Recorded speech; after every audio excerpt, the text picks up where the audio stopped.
warahmatullahi wabarakatuh. Waalaikumsalam warahmatullahi wabarakatuh. Selamat siang dan selamat sejahtera untuk kita semua. Puji syukur marilah kita panjatkan kehadirat Allah Subhanahu wa Ta'ala yang senantiasa melimpahkan rahmat serta karunia-Nya sehingga kita dapat berkumpul di tempat ini dalam keadaan sehat walafiat. Salawat berbingkai dalam doa senantiasa Allah turunkan kepada junjungan kita Nabi besar Muhammad SAW, kepada keluarganya, para sahabat, serta kita semua selaku umatnya. Amin ya rabbal alamin. Hadirin yang berbahagia, mohon izinkan saya sebagai pembawa acara untuk membacakan susunan acara pada siang hari ini. Susunan acaranya: 1. Pembukaan, 2. Sambutan Kepala SDN Sambiroto, 3. Acara inti, 4. Doa, 5. Penutup. Acara yang pertama adalah pembukaan. Hadirin semua, marilah kita buka acara hari ini dengan baca basmalah bersama-sama. Bismillahirrahmanirrahim.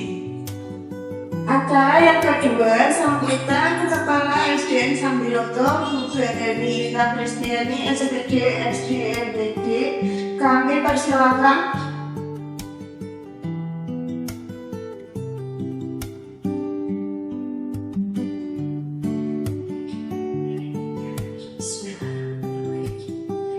Assalamualaikum warahmatullahi wabarakatuh.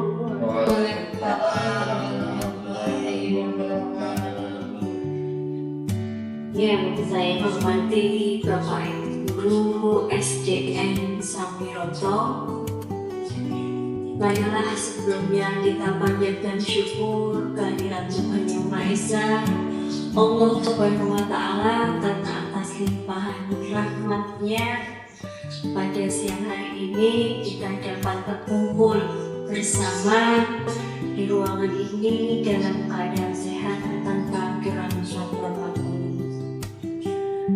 Yang kedua, marilah kita sanjungkan sholawat serta salam kepada junjungan kita Nabi Muhammad SAW yang sangat kita nantikan syafaatnya kelak di yaumil akhir. Bapak Ibu yang berbahagia, pada siang hari ini kita berkumpul bersama di ruangan ini, yaitu dalam acara diseminasi penyebaran pemahaman dan penerapan budaya positif.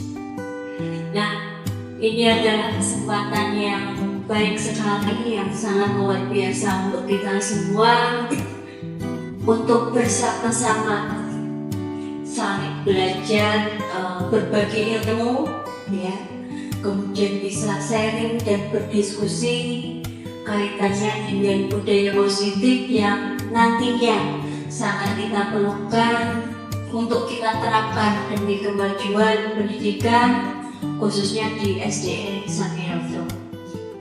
Untuk itu, marilah kita bersama Bapak Ibu kita ikuti acara ini dengan baik sehingga kita bisa mengambil manfaat untuk diri kita sendiri dan untuk kita bagikan kepada peserta didik kita. Hanya itu yang saya sampaikan. Mari kita ikuti acara ini dengan baik. Assalamualaikum warahmatullahi wabarakatuh. Waalaikumsalam warahmatullahi wabarakatuh.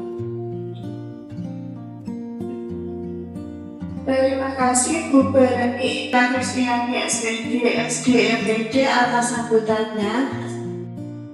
Acara yang ketiga adalah acara ini yang akan disampaikan oleh Ibu Mila Doyani. Kepada Bu Mila Doyani kami persilakan. Terima kasih. Bismillahirrahmanirrahim. Assalamualaikum warahmatullahi wabarakatuh. Waalaikumsalam warahmatullahi wabarakatuh. Yang hormat Ibu Kepala SDN Sambiroto, yang saya hormati Bapak Ibu Guru SDN Sambiroto serta karyawan. Marilah Bapak Ibu kita panjatkan puji syukur atas kehadiran Allah SWT, di mana pada hari ini kita semua dapat berkumpul dan melaksanakan kegiatan diseminasi atau menyebarkan pemahaman dan penerapan pengalaman budaya positif dalam keadaan sehat walafiat. Terima kasih juga Bapak Ibu Guru semuanya telah memberikan kesempatan kepada saya untuk dapat melaksanakan kegiatan diseminasi ini. Dan terima kasih juga Bapak Ibu Guru semua sudah meluangkan waktunya sebagai peserta diseminasi. Kami lanjut langsung ya Bapak Ibu. Pada kali ini kita akan membahas tentang menyebarkan pemahaman dan penerapan pengalaman budaya positif. Konsep inti budaya positif. Jadi Bapak Ibu, nanti yang akan kita bahas ada 8 hal. Yang pertama adalah perubahan paradigma belajar. Yang kedua, disiplin positif. Yang ketiga, nilai-nilai kebajikan. Yang keempat, kebutuhan dasar manusia. Yang kelima, motivasi perilaku manusia. Yang keenam, posisi kontrol guru. Yang ketujuh, keyakinan kelas. Dan yang terakhir yaitu segitiga restitusi. Pada pembelajaran dengan paradigma baru, yaitu pembelajaran dengan paradigma baru itu menyatakan pembelajaran yang dirancang berdasarkan prinsip pembelajaran berdiferensiasi. Pembelajaran berdiferensiasi itu Bapak Ibu, di mana kita sebagai guru itu perlu menyesuaikan kebutuhan anak-anak kita, peserta didik kita. Jadi peserta didik kita itu memiliki kebutuhan sendiri yang berbeda-beda.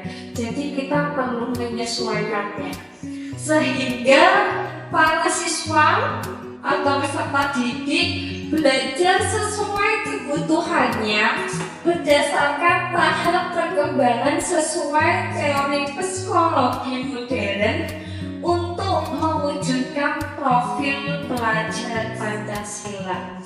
Jadi pembelajaran dengan paradigma baru ini tujuannya itu nanti menghasilkan peserta didik atau generasi yang berprofil pelajar Pancasila Bapak Ibu, sesuai dengan kurikulum yang sudah kita terapkan di sekolah kita ya Bapak Ibu, yaitu kurikulum Merdeka.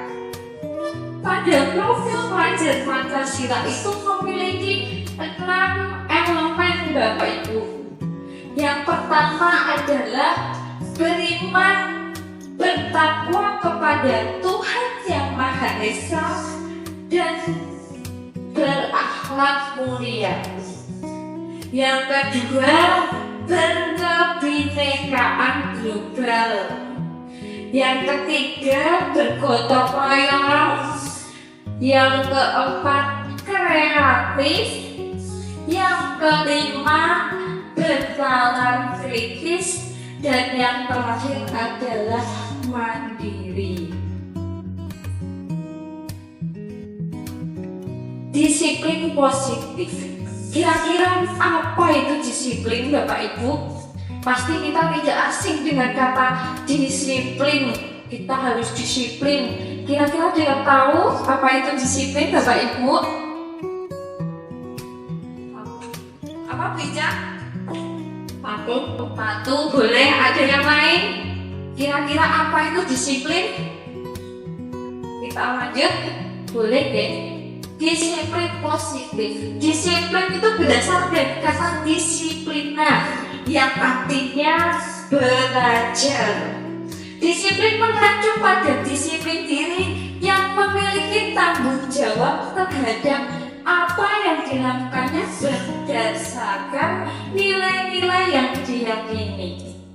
Disiplin positif merupakan salah satu cara penerapan disiplin yang bertujuan untuk menumbuhkan kesadaran serta memberdayakan peserta didik tanpa imbalan, penghargaan atau reward, ancaman atau hukuman.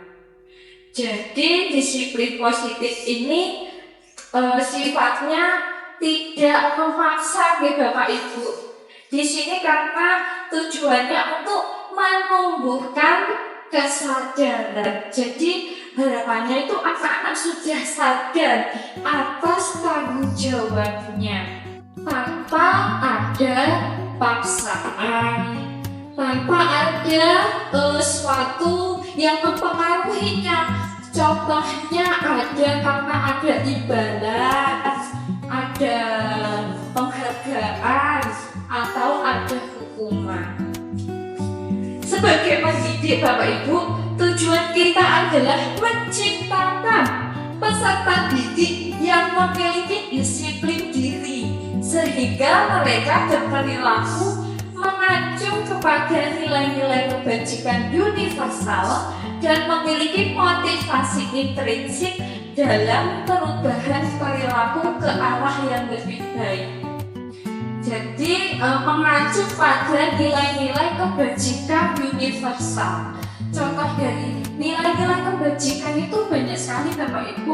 Ada tanggung jawab, mandiri, kemudian jujur, peduli, sopan santun, saling menghormati dan menghargai, seperti itu Bapak Ibu.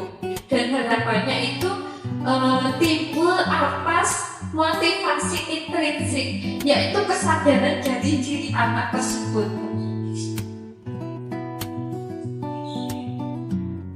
Nilai-nilai kebajikan.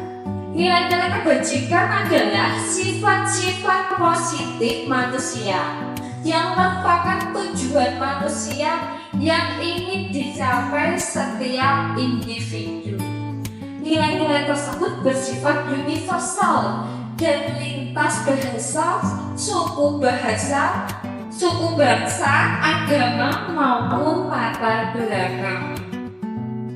Dengan mengaitkan nilai-nilai kebajikan yang diyakini seseorang, maka motivasi intrinsiknya akan terbangun sehingga menggerakkan motivasi dari dalam untuk dapat mencapai tujuan mulia yang diinginkan. Dan nilai-nilai kebajikan yang ingin dicapai oleh setiap anak Indonesia kita kenal dengan profil pelajar Pancasila itu tadi Bapak Ibu, yang ada 6 elemennya. Kebutuhan dasar manusia. Setiap manusia memiliki kebutuhan ya Bapak Ibu. Kita pasti punya kebutuhan. Kebutuhan dasar manusia adalah sesuatu yang kita lakukan untuk mendapatkan apa yang kita inginkan.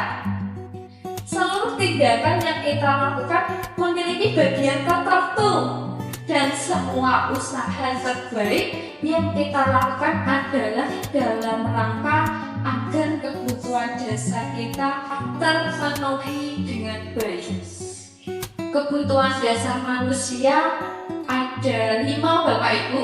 Yang pertama adalah bertahan hidup. Yang kedua, kasih sayang dan rasa diterima. Yang ketiga, kebebasan.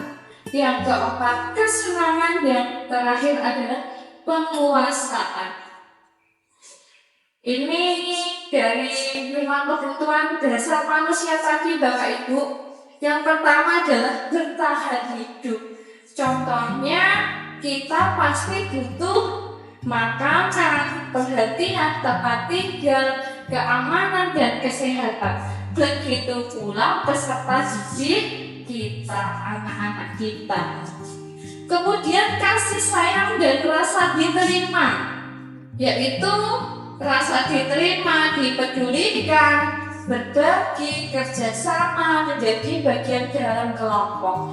Jadi terkadang peserta didik itu butuh kasih sayang kita, butuh perhatian kita. Kemudian penguasaan, yaitu harga diri, keinginan untuk dianggap, memimpin, berprestasi, diakui atau didengar. Jadi peserta didik itu terkadang ya ingin dianggap, ingin bermain bersama dengan temannya, ingin dihargai. Kemudian kebebasan, yaitu mandiri, memiliki pilihan, mencoba hal baru, mampu mengendalikan arah dirinya. Dan yang terakhir adalah kesenangan, bermain, humor, antusiasme, tertawa. Terkadang kita di kelas pasti anak pada saat dijelaskan ada yang bermain sendiri ya Bapak Ibu. Nah itu merupakan salah satu contoh bahwa anak itu memiliki kebutuhan dasar manusia yaitu kesenangan. Berikutnya adalah motivasi perilaku manusia yang sudah saya pelajari pada pendidikan guru penggerak angkatan 11 Bapak Ibu. Saya sudah belajar bahwa motivasi perilaku manusia itu ada 3 Bapak Ibu. Yang pertama adalah untuk menghindari ketidaknyamanan atau hukuman. Ini dilakukan tidak hanya peserta didik saja Bapak Ibu, kita juga pernah melakukannya. Contohnya pada saat kita berangkat ke sekolah atau berangkat kerja. Dari ketiga motivasi ini kira-kira kadang ada Bapak Ibu guru yang masuknya tepat waktu tetapi karena atau untuk menghindari hukuman atau untuk menghindari teguran dari atasan. Itu termasuk motivasi ekstrinsik. Kemudian yang kedua adalah untuk mendapatkan imbalan atau penghargaan dari orang lain. Berarti kita misalkan Bapak Ibu berangkat ke sekolah tepat waktu atau tidak pernah terlambat, itu supaya mendapat pujian dari Bu Kepala Sekolah misalnya. Itu termasuk motivasi ekstrinsik Bapak Ibu. Kenapa? Karena kita ingin mendapatkan penghargaan, ingin mendapatkan suatu pujian dari kepala sekolah. Berarti tadi motivasi apa Bapak Ibu? Ekstrinsik. Dan yang ketiga adalah untuk menjadi orang yang mereka inginkan dan menghargai diri sendiri dengan nilai-nilai yang mereka percaya. Kalau ini contohnya kita sebagai guru Bapak Ibu berangkat ke sekolah itu tepat waktu, tidak pernah terlambat, itu karena kesadaran kita, karena tanggung jawab kita. Kadang kita ingin menjadi suatu contoh bagi peserta didik kita. Itu baru merupakan motivasi intrinsik. Misalkan dari motivasi ekstrinsik yang tadi untuk menghindari ketidaknyamanan atau hukuman dan untuk mendapatkan imbalan, ketika kedua motivasi itu dilakukan, itu juga kedua-duanya itu merupakan motivasi ekstrinsik ya Bapak Ibu. Lanjut, konsep disiplin. Di sini ada yang namanya hukuman. Berarti tidak asing ya Bapak Ibu dengan kata hukuman. Hukuman itu tidak terencana atau sifatnya tiba-tiba. Kemudian murid tidak tahu apa yang akan terjadi atau tidak dilibatkan, bersifat satu arah, berupa hukuman fisik atau psikis. Yang kedua adalah konsekuensi. Konsekuensi itu lebih terencana Bapak Ibu atau disepakati. Kalau hukuman tadi contohnya anak terlambat, kamu sudah terlambat anak, misalkan kamu sudah terlambat Siti, kamu harus lari ke lapangan 2 kali. Itu contoh dari apa Bapak Ibu? Hukuman. Kalau konsekuensi itu lebih terencana dan disepakati sesuai dengan peraturan. Murid tetap dibuat tidak nyaman, sikap guru selalu memonitor murid. Contohnya, jika ada anak yang tidak mengerjakan PR, konsekuensinya apa? Misalkan sudah ada peraturan kalau tidak mengerjakan PR, disuruh keluar kelas untuk mengerjakan di luar kelas. Itu contoh dari konsekuensi. Berbeda kan Bapak Ibu antara hukuman dengan konsekuensi. Kemudian ada juga restitusi. Restitusi itu proses menciptakan kondisi bagi murid untuk memperbaiki masalah, serta proses kolaboratif yang mengajarkan murid untuk mencari solusi sendiri. Contohnya Bapak Ibu, misalkan ada anak yang mengantuk di dalam kelas, kita tidak boleh langsung memberi hukuman. Kita perlu tanya dulu, kira-kira alasannya kenapa, kemudian kira-kira solusinya seperti apa. Solusi itu nanti bisa ditawarkan kepada anak tersebut. Konsep disiplin dengan penerapan restitusi. Restitusi adalah proses menciptakan kondisi bagi murid untuk memperbaiki kesalahan mereka sehingga mereka bisa kembali pada kelompok mereka dengan karakter yang lebih kuat. Pasti setiap orang pernah berbuat salah ya Bapak Ibu. Jadi di sini restitusi itu tidak berfokus tentang siapa yang salah, tentang kesalahan apa, tetapi lebih penting kepada solusinya supaya tidak terulang kembali. Kemudian ciri-ciri restitusi bukan untuk menebus kesalahan, namun untuk belajar dari kesalahan. Oh iya, kemarin saya sudah salah terlambat sekolah. Jadi kita belajar dari kesalahan itu, besok tidak boleh terlambat lagi. Kemudian memperbaiki hukuman. Apabila salah dengan teman, bagaimana solusinya supaya hubungannya terjalin baik kembali, tidak bermusuhan. Kemudian tawaran, bukan paksaan. Ini nanti solusinya bersifat tawaran Bapak Ibu, bukan memaksa, bukan kita yang menentukan solusinya, tetapi dari anak tersebut. Dan berikutnya adalah menuntut untuk melihat ke dalam diri, untuk introspeksi diri, kesalahan apa yang sudah diperbuat. Kemudian mencari kebutuhan dasar yang mendasari tindakan. Alasannya itu apa? Kebutuhan dasar manusia apa yang belum terpenuhi? Kemudian fokus pada karakter bukan tindakan, fokus pada solusi, dan mengembalikan murid yang dibuat salah pada kelompoknya. Terkadang kan kalau anak yang salah, kalau solusi kita salah atau penanganannya salah, anak itu terkadang kan jadi mentornya down Bapak Ibu.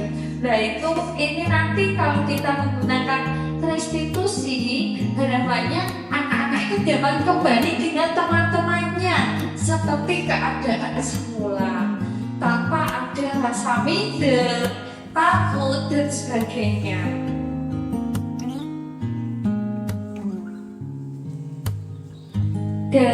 Ini ada perbedaan antara hukuman, konsekuensi, dan restitusi. Ini ada perbedaan antara hukuman, konsekuensi, dan restitusi. Kita ambil dari kasus siswa sering terlambat datang ke sekolah. Kalau dalam kegiatan hukuman, guru menghukum murid dengan berdiri 10 menit di depan kelas. Pernah buatan Bapak Ibu? Pernah? Oh iya, berarti itu termasuk hukuman ya Bapak Ibu. Guru marah dan murid menjadi takut. Nah ini dampaknya tidak positif ya, karena anak takut nanti mempengaruhi mentalnya. Kemudian konsekuensi, guru memberikan konsekuensi untuk menulis, saya tidak akan terlambat datang ke sekolah lagi sebanyak 1 halaman buku. Guru tegas dan murid menghormati peraturan. Dan berikutnya adalah restitusi. Kalau restitusi di sini lebih guru menanyakan keyakinan kelas atau dirinya dan membantu murid untuk menyelesaikan masalah. Seperti yang sudah kita bahas tadi, terpenting adalah mencari solusi dari permasalahan itu. Dan guru terbuka dan murid menghormati dirinya dan orang lain. Ini adalah 5 posisi kontrol guru Bapak Ibu. Ada 5 posisi kontrol, yaitu yang pertama penghukum. Penghukum itu biasanya seseorang yang menghukumnya lewat hukuman fisik maupun verbal. Biasanya kata-katanya kasar. Yang kedua adalah pemantau. Kalau pemantau itu dia lebih mengawasi, memantau, dan berpatokan pada peraturan yang ada di sekolah. Kemudian pembuat merasa bersalah. Biasanya ini suaranya lebih lembut, dan di sini ini nanti dampaknya anak itu akan merasa bersalah, merasa gagal. Dan teman ini nanti posisi ini melakukan pendekatan kepada anak, pendekatan persuasif. Kemudian manajer, posisi manajer ini nanti di sini ada pertanyaan tentang alasannya kenapa, kemudian solusinya bagaimana, dan kamu ingin menjadi siswa yang seperti apa. Ini contoh penerapan 5 posisi kontrol guru Bapak Ibu. Kasus yang kita ambil yaitu siswa tidak memakai atribut lengkap saat upacara bendera. Kasus ini tidak asing di sekolah kita, gitu Bapak Ibu. Kalau penghukum, biasanya kalau untuk posisi penghukum itu langsung, ayo kamu berdiri di depan barisan, supaya rasanya supaya malu gitu Bapak Ibu. Ternyata itu dampaknya negatif. Kemudian pembuat merasa bersalah. Berapa kali Pak Guru harus memberitahu kamu, Pak Guru kecewa sama kamu. Biasanya perkataannya seperti itu Bapak Ibu. Kemudian sebagai teman, ayolah buat Pak Guru bangga, kali ini tidak apa-apa. Kemudian kalau pemantau, kamu sudah melanggar, apa peraturan dan konsekuensinya? Dan yang terakhir adalah posisi manajer. Apakah kamu tahu kesalahanmu?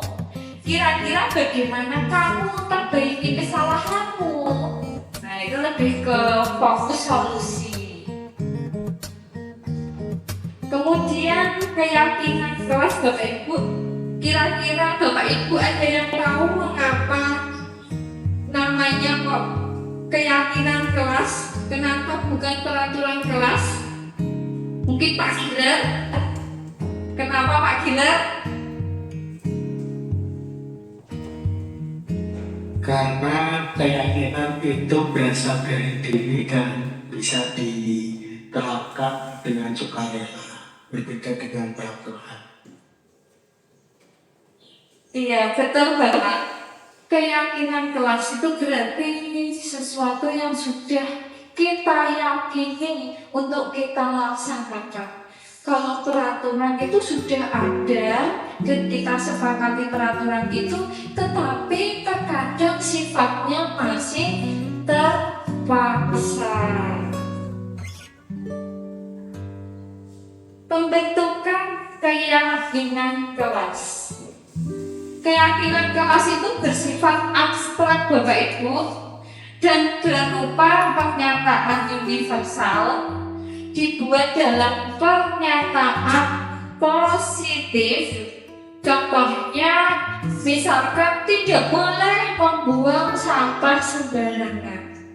Supaya menjadi kalimat atau pernyataan positif bisa kita ubah menjadi membuang sampah pada tempatnya. Kemudian tidak boleh terlambat masuk ke sekolah, bisa kita ubah dengan kalimat positif. Siswa dan bapak atau ibu guru berangkat ke sekolah tepat waktu. Jadi kalau menggunakan kalimat positif atau kita awali dengan hal yang positif, maka diharapkan hasilnya juga positif. Selanjutnya sedikit saja agar mudah diingat. Jadi kalimatnya yang efektif, mudah diingat, singkat. Kalau kepanjangan, mungkin nanti anak-anak malah tidak ingat tentang keyakinan kelas nih Bapak Ibu. Wah, kok kalimatnya panjang sekali, terus banyak sekali keyakinan kelasnya. Cukup beberapa yang menjadi keyakinan kelas dan disepakati bersama. Kemudian sesuai dengan kondisi kelas dan sekolah sehingga mudah diterapkan. Maka kita pada saat membuat keyakinan kelas itu perlu memperhatikan kondisi atau suasana yang ada di kelas maupun di sekolah kita. Dan semua warga sekolah atau warga kelas dilibatkan saat membuat keyakinan kelas. Ini cara membuat keyakinan kelas Bapak Ibu. Yang pertama, siswa menulis keyakinan yang diinginkan. Berarti pernyataan-pernyataan yang akan menjadi keyakinan kelas itu dari guru apa dari bapak? Dari guru atau dari anak-anak Bapak Ibu? Iya, dari anak-anak atau dari siswa. Siswa itu menulis keyakinan yang diinginkan. Kemudian guru dan siswa mengulas keyakinan yang telah ditulis. Diulas, kira-kira mana yang mau disepakati. Kemudian guru dan siswa memilah keyakinan kelas yang paling penting, yang pokok-pokok saja, jadi tidak terlalu banyak. Kemudian mengubah keyakinan kelas menjadi kalimat positif seperti tadi nih Bapak Ibu, tidak boleh membuang sampah sembarangan, kita ubah menjadi kalimat positif, membuang sampah pada tempatnya.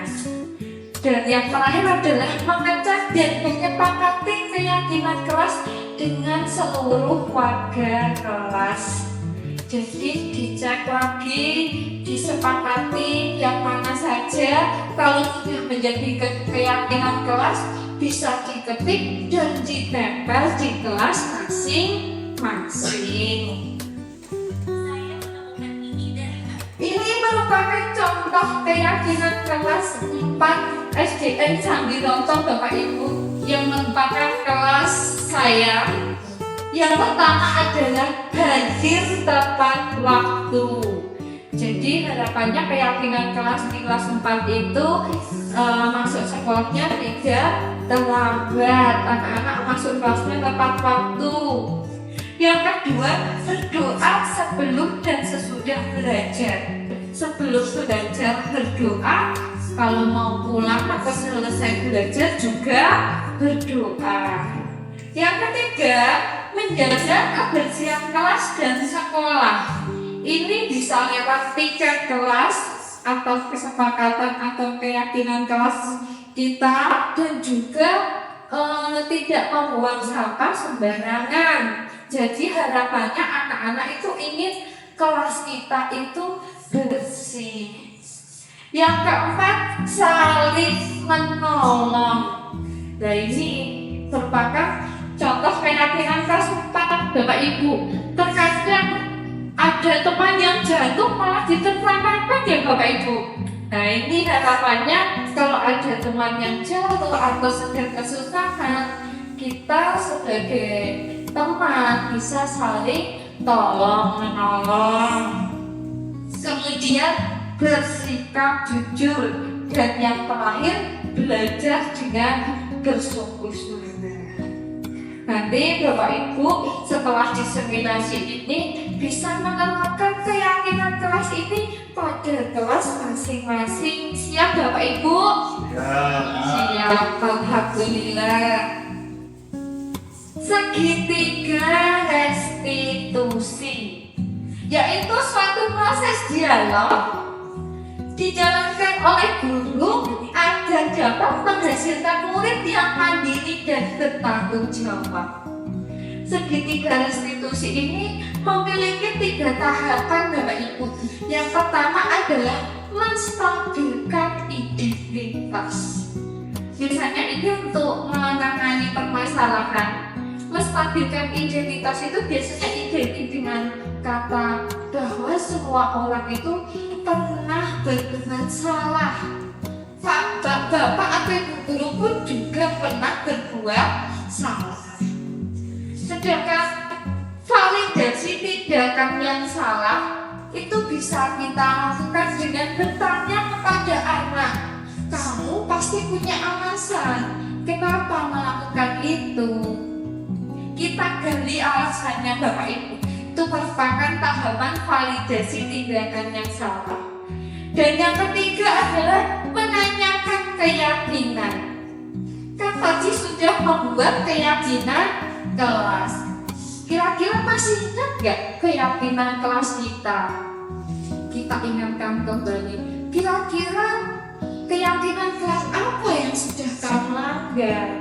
Nanti anak, oh ini Bu yang sudah saya langgar. Terus kamu ingin jadi orang yang bagaimana? Seperti itu Bapak Ibu.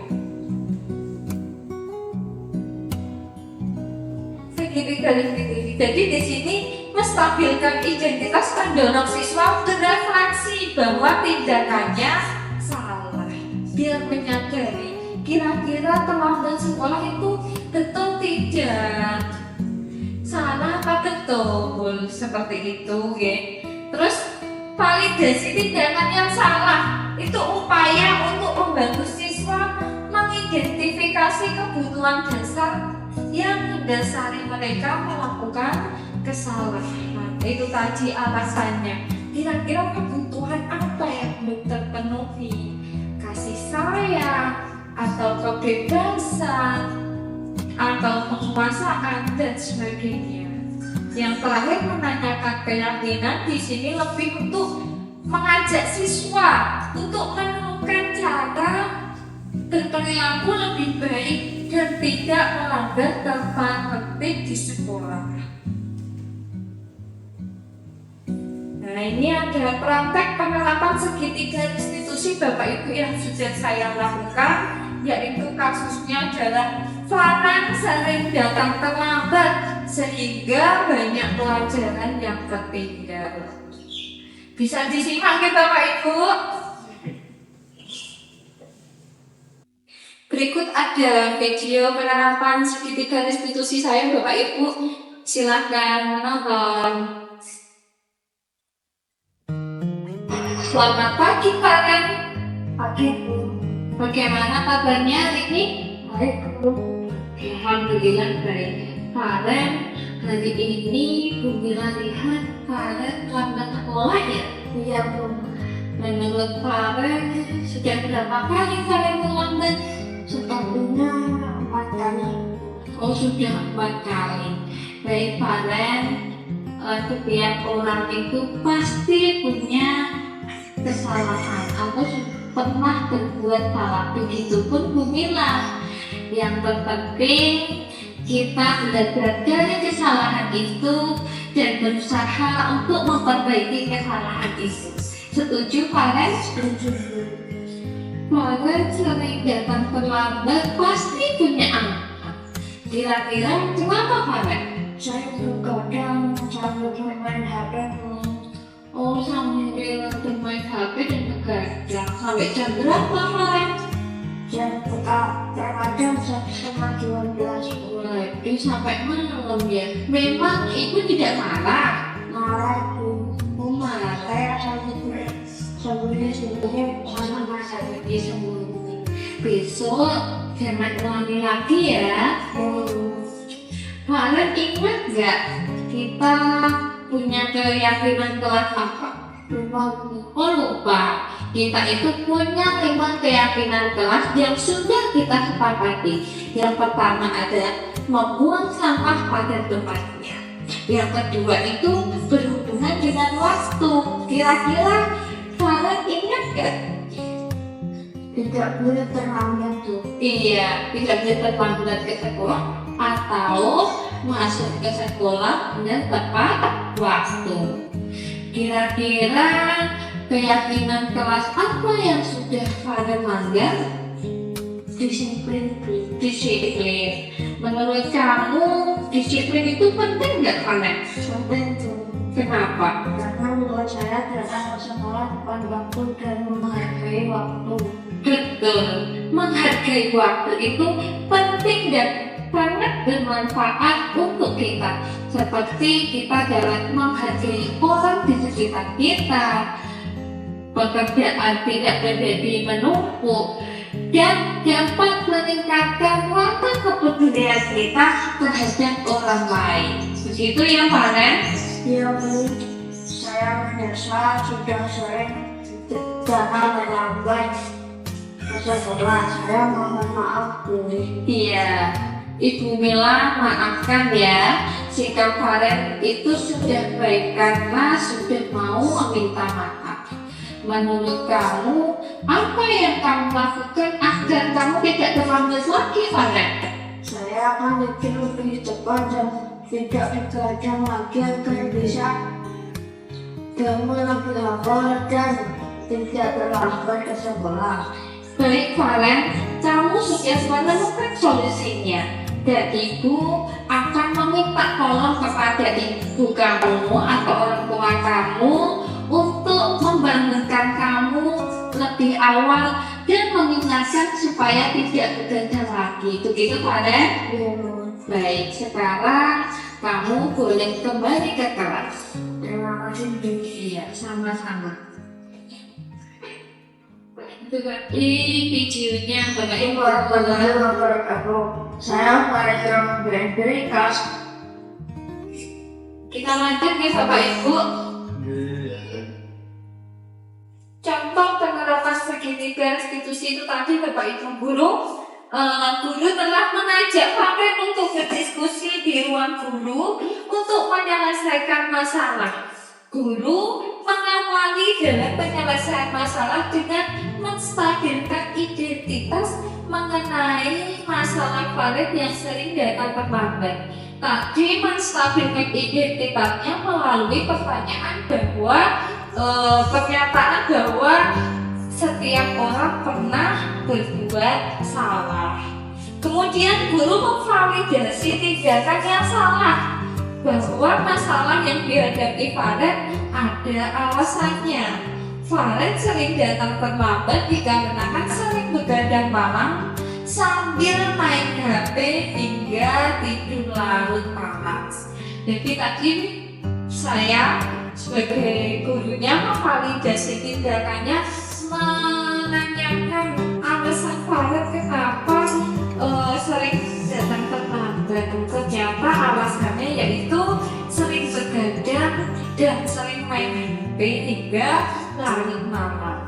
Selanjutnya, guru menanyakan keyakinan kepada Farel bahwa tindakan Farel melanggar keyakinan kelas yaitu disiplin. Farel menyadari dan sepakat untuk memperbaiki masalah dengan tindakan tidak begadang lagi dan tidur lebih awal sehingga tidak terlambat datang ke sekolah lagi. Penutup, dalam penerapan program disiplin positif, hendaknya guru memiliki standar kepribadian profesional dan sosial yang baik, di mana guru mampu merefleksikan dirinya dalam posisi kontrol saat ini, bagaimana perjalanan dirinya sebagai manajer yang menuntun murid-muridnya menjadi insan yang mandiri, merdeka, dan bertanggung jawab. Berikut sesuai dengan standar pendidikan nasional. Terima kasih Bapak Ibu. Berikut adalah pemaparan saya. Terima kasih atas perhatiannya. Kita lanjut pada sesi tanya jawab. Bila ada Bapak Ibu yang ingin bertanya, saya persilakan. Ada yang bertanya, Rika, monggo. Terima kasih Pak Sumila yang telah memberikan saya kesempatan untuk bertanya. Tadi sudah dipaparkan, yaitu ada 5 posisi kontrol restitusi, yaitu penghukum, pembuat merasa bersalah, teman, pemantau, dan manajer. Yang saya tanyakan, dari kelima posisi tersebut, manakah yang paling baik? Dan apa alasannya? Terima kasih.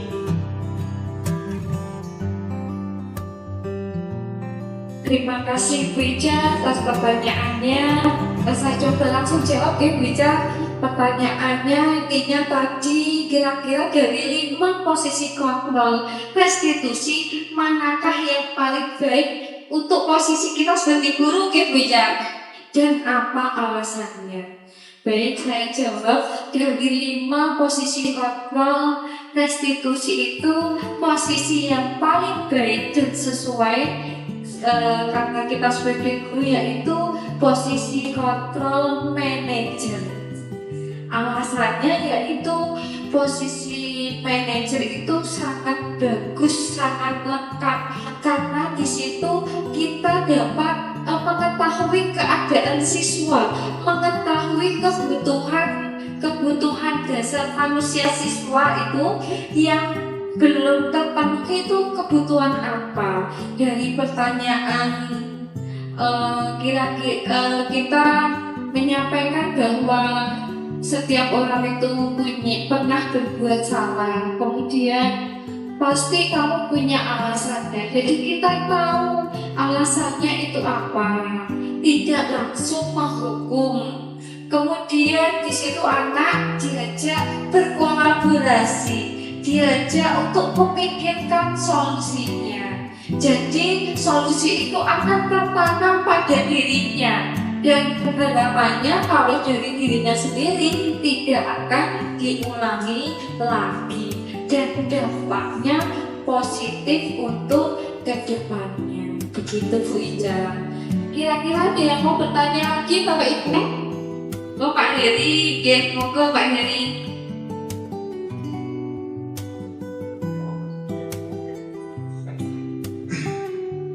Terima kasih Bunda. Ini saya mau sedikit bertanya, apakah dengan segitiga restitusi dapat dilakukan pada semua kasus anak? Terima kasih. Terima kasih Pak Heri atas pertanyaannya. Intinya jadi tadi pertanyaannya apakah semua permasalahan dapat diselesaikan dengan segitiga restitusi ya Pak Heri? Oke, langsung saya coba jawab ya. Semua permasalahan itu belum tentu bisa diselesaikan dengan segitiga restitusi. Kita perlu melihat kasus atau permasalahannya dulu. Kira-kira ringan atau berat. Kalau berat contohnya penggunaan obat terlarang atau narkoba, sekolah itu tidak ranahnya untuk menyelesaikan itu. Jadi perlunya kolaborasi atau kerjasama atau MOU terhadap dinas atau instansi terkait kasus tersebut. Jadi adanya kolaborasi. Contoh lagi kasus pelecehan seksual yang sudah berlebihan mungkin, nah itu bukan ranah kita juga sebagai guru, maka kita juga perlu kolaborasi atau melakukan kerjasama dengan pihak terkait. Kemudian ada contoh satu lagi, depresi. Mungkin depresinya berat nih. Kalau ringan mungkin kita masih bisa menggali informasinya lewat keluarga, lewat anak tersebut, mungkin masih bisa. Kalau depresinya sudah agak berlebihan atau tingkat tinggi, kita perlu adanya kerjasama dengan contohnya psikiater atau rumah sakit yang dapat menangani itu. Begitu nih Pak Heri. Tidak ada yang bertanya lagi Bapak Ibu? Sampun nggih, terima kasih. Berikut adalah presentasi saya. Sebelum saya tutup, saya punya pantun Bapak Ibu. Siap-siap bilang cakep nggih? Kurang cendrawasih dari Irian. Terima kasih dan sekian. Wassalamualaikum warahmatullahi wabarakatuh. Waalaikumsalam warahmatullahi wabarakatuh. Matur nuwun nggih Bapak Ibu, ngapunten kerepoke. Acara yang keempat adalah doa yang dipimpin oleh Pak Heri Purnomo. Pak Heri Purnomo kami persilakan. Bismillahirrahmanirrahim. Assalamualaikum warahmatullahi wabarakatuh. Sebelum kita berdoa, marilah hadiahkan suatu mereka tentang kita hidup berdoa kita dan berdoa. Semoga dalam pendidikan guru pembela diberikan kelancaran, kesuksesan dan kesehatan sehingga bisa melaksanakan pendidikan guru pembela sampai selesai nanti. Pada yang awal belinya sesuai orang tua yang berdoa. Alhamdulillah. Ya, aku yang besar.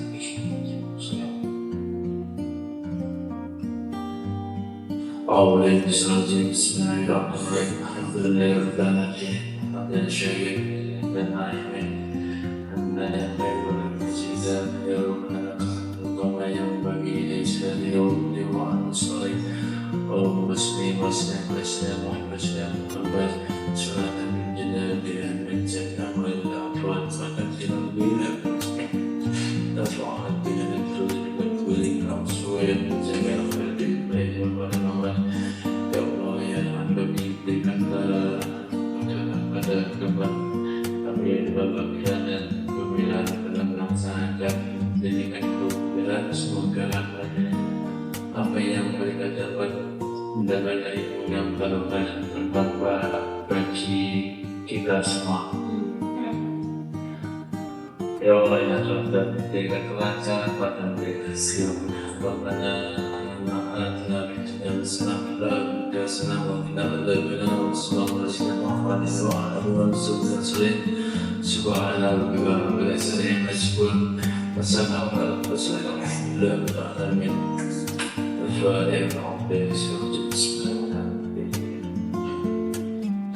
Ya. Terima kasih. Assalamualaikum warahmatullahi wabarakatuh. Waalaikumsalam. Tidak terasa acara hari ini sudah selesai. Untuk mengakhiri acara hari ini, marilah kita tutup dengan bacaan hamdalah bersama-sama. Wassalamualaikum warahmatullahi wabarakatuh. Waalaikumsalam warahmatullahi wabarakatuh. Assalamualaikum warahmatullahi wabarakatuh. Perkenalkan, saya Ica Arvida Rosaliana, salah satu guru dari SDN Sambiroto. Saya merupakan rekan sejawat dari Bu Mila Dayanti. Saya sangat senang mendapat menjadi peserta diseminasi yang dilakukan oleh Bu Mila. Diseminasi tersebut sangat menarik, jelas, dan menambah pemahaman saya tentang budaya positif yang harus saya lakukan sebagai guru kelas. Terima kasih Bu Mila. Wassalamualaikum warahmatullahi wabarakatuh. Assalamualaikum warahmatullahi wabarakatuh. Perkenalkan, saya Heri Purnomo, salah satu dari guru di SDN Sambiroto yang merupakan rekan kerja dari Bu Mila Dayanti. Saya sangat mengapresiasi atas diseminasi yang telah dilakukan Bu Mila, di mana Bu Mila menyampaikan dengan konsep yang lengkap, jelas, dan menarik. Semoga ilmu yang saya dapat bisa bermanfaat bagi saya dan teman-teman guru yang lain. Terima kasih. Assalamualaikum warahmatullahi wabarakatuh. Assalamualaikum warahmatullahi wabarakatuh. Perkenalkan, nama saya Rina Saintan Cinta. Saya adalah rekan sejawat dari Bu Mila Dayanti, calon guru penggerak angkatan 11 Kabupaten Blora dari SD Negeri Sambiroto. Saya telah mengikuti kegiatan diseminasi yang dilakukan oleh Bu Mila tentang budaya positif. Kegiatannya sangat menarik dan saya jadi tahu tentang baiknya keyakinan kelas dan posisi kontrol sebagai guru. Terima kasih. Wassalamualaikum warahmatullahi wabarakatuh.